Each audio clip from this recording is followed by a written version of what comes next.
Hello दोस्तों, हमारी आज की कहानी का शीर्षक है कि आखिर राम ने भारत में ही जन्म क्यों लिया। शबरी को आश्रम सौंपकर महर्षि मतंग जब देवलोक जाने लगे, तब शबरी भी साथ जाने की जिद करने लगी। शबरी की उम्र 10 वर्ष थी। वो मतंग ऋषि का हाथ पकड़कर रोने लगी। महर्षि शबरी को रोते देख व्याकुल हो उठे। शबरी को समझाया, पुत्री, इस आश्रम में भगवान आएंगे, तुम यहीं प्रतीक्षा करो। अबोध शबरी इतना अवश्य जानती थी कि गुरु का वाक्य सत्य होकर रहेगा। उसने फिर पूछा, कब आएंगे? महर्षि मतंग त्रिकालदर्शी थे। वे भूत भविष्य सब जानते थे।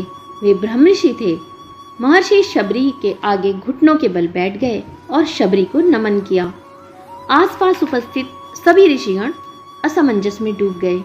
ये उलट कैसे हुआ? गुरु यहाँ शिष्य को नमन करे, ये कैसे हुआ? महर्षि के तेज के आगे कोई बोल न सका। महर्षि मतंग बोले, पुत्री, अभी उनका जन्म नहीं हुआ। अभी दशरथ जी का लग्न भी नहीं हुआ। अभी कौशल्या से उनका विवाह होगा। फिर भगवान की लंबी प्रतीक्षा होगी। फिर दशरथ जी का विवाह सुमित्रा से होगा। फिर प्रतीक्षा। फिर उनका विवाह कैकेयी से होगा। फिर प्रतीक्षा। फिर वो जन्म लेंगे। फिर उनका विवाह माता जानकी से होगा। फिर उन्हें 14 वर्ष का वनवास होगा और फिर वनवास के आखिरी वर्ष माता जानकी का हरण होगा। तब उनकी खोज में वे यहाँ आएंगे। तुम उन्हें कहना, आप सुग्रीव से मित्रता कीजिए, उसे आतताई बाली के संताप से मुक्त कीजिए। आपका अभिष्ट सिद्ध होगा और आप रावण पर अवश्य विजय प्राप्त करेंगे। शबरी एक क्षण किम कर्तव्य विमूढ़ हो गई।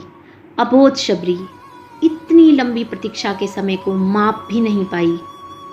वह फिर अधीर होकर पूछने लगी, इतनी लंबी प्रतीक्षा कैसे पूरी होगी गुरुदेव? महर्षि मतंग बोले, वे ईश्वर हैं, अवश्य ही आएंगे, यह भावी निश्चित है। लेकिन यदि उनकी इच्छा हुई तो काल के इस विज्ञान को परे रखकर वे कभी भी आ सकते हैं, लेकिन आएंगे अवश्य। जन्म मरण से परे उन्हें जब जरूरत हुई तो प्रहलाद के लिए खंबे से निकल आए थे। इसलिए प्रतीक्षा करना, वे कभी भी आ सकते हैं।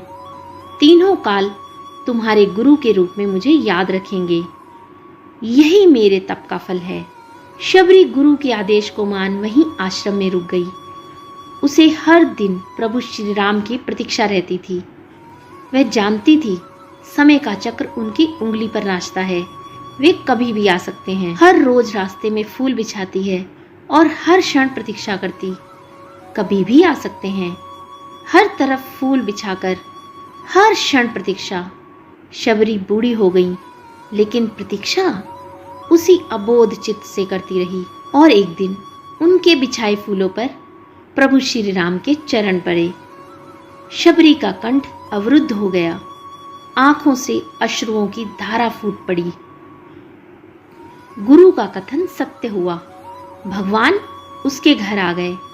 शबरी की प्रतीक्षा का फल ये रहा कि जिन राम को कभी तीनों माताओं जूठा नहीं खिलाया, उन्हीं राम ने शबरी का जूठा खाया। ऐसे पतित पावन मर्यादा पुरुषोत्तम दीन हितकारी श्री राम जी की जय हो, जय हो, जय हो।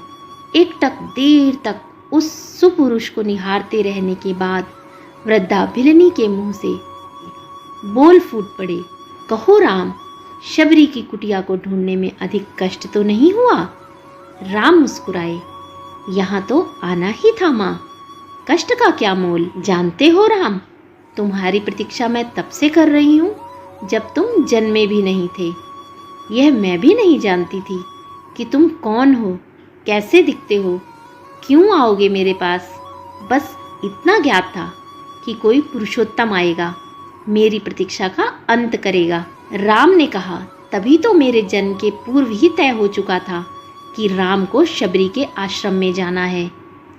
एक बात बताऊं प्रभु, भक्ति 2 प्रकार की शरणागति होती है। पहली वानरी भाव और दूसरी मजारी भाव। बंदर का बच्चा अपनी पूरी शक्ति लगाकर अपनी माँ का पेट पकड़े रहता है ताकि गिरे ना। उसे सबसे अधिक भरोसा माँ पर ही होता है और उसे वह पूरी शक्ति से पकड़े रहता है। यही भक्ति का भी एक भाव है, जिसमें भक्त अपने ईश्वर को पूरी शक्ति से पकड़े रहता है, दिन रात उसकी आराधना करता है। यही वानरी भाव है। पर मैंने यह भाव नहीं अपनाया।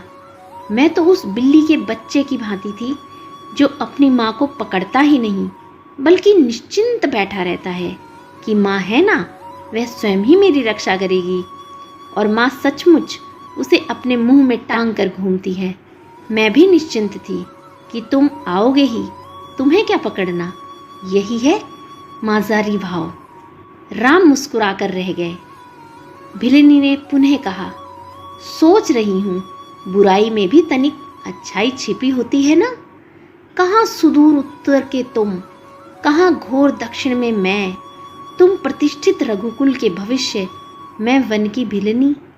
यदि रावण का अंत नहीं करना होता तो तुम कहाँ से आते। राम गंभीर हुए और कहा, भ्रम में न पड़ो माँ।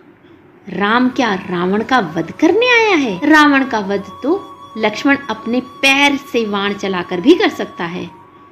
राम हजारों कोस चलकर इस गहन वन में आया है तो केवल तुमसे मिलने आया है माँ, ताकि सहस्त्रों वर्षों के बाद भी जब कोई भारत के अस्तित्व पर प्रश्न खड़ा करे तो इतिहास चिल्लाकर उत्तर दे कि इस राष्ट्र को क्षत्रिय राम और उसकी भिलनी माँ ने मिलकर गढ़ा था। जब कोई भारत की परंपराओं पर उंगली उठाए तो काल उसका गला पकड़कर कहे कि नहीं, यह एकमात्र ऐसी सभ्यता है जहाँ एक राजपुत्र वन में प्रतीक्षा करती एक वनवासिनी से भेंट करने के लिए 14 वर्ष का वनवास स्वीकार करता है। राम वन में बस इसलिए आया है ताकि जब युगों का इतिहास लिखा जाए तो उसमें अंकित हो कि शासन और सत्ता जब पैदल चलकर वन में रहने वाले समाज के अंतिम व्यक्ति तक पहुँचे, तभी वह राम राज्य है। राम वन में इसलिए आया है ताकि भविष्य स्मरण रखे कि प्रतीक्षाएं अवश्य पूरी होती हैं। राम रावण के मरने भर के लिए नहीं आया है माँ। माता शबरी एकटक राम को निहारती रही। राम ने फिर कहा, राम की वन यात्रा रावण युद्ध के लिए नहीं है माता। राम की यात्रा प्रारंभ हुई है भविष्य के आदर्श की स्थापना के लिए। राम राजमहल से निकला है ताकि विश्व को संदेश दे सके कि एक माँ की अवांछनीय इच्छाओं को भी पूरा करना ही राम होना है। राम निकला है ताकि भारत विश्व को सीख दे सके कि किसी सीता के अपमान का दंड अब सभ्य रावण के पूरे साम्राज्य के विध्वंस से पूरा होता है। राम आया है ताकि भारत विश्व को बता सके कि अन्याय और आतंक का अंत करना ही धर्म है। राम आया है ताकि भारत विश्व को सदैव के लिए सीख दे सके कि विदेश में बैठे शत्रु की समाप्ति के लिए आवश्यक है कि पहले देश में बैठी उसकी समर्थक स्वरूप नखाओं की नाक काटी जाए और खर दूषणों का घमंड तोड़ा जाए। और राम आया है ताकि युगों को बता सके कि रावणों से युद्ध केवल राम की शक्ति से ही नहीं बल्कि वन में बैठी शबरी के आशीर्वाद से जीते जाते हैं। शबरी की आंखों में जल भर आया था। उसने बात बदल कर कहा, बेर खाओगे राम। राम मुस्कुराए, बिना खाए जाऊंगा भी नहीं माँ। शबरी अपनी कुटिया से झपोली में बेर लेकर आई और राम के समक्ष रख दिए।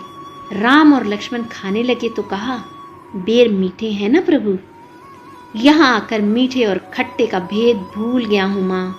बस इतना समझ रहा हूँ कि यही अमृत है। शबरी मुस्कुराई, बोली, सचमुच तुम मर्यादा पुरुषोत्तम हो राम। मर्यादा पुरुषोत्तम भगवान श्री राम को बारंबार सादर वंदन।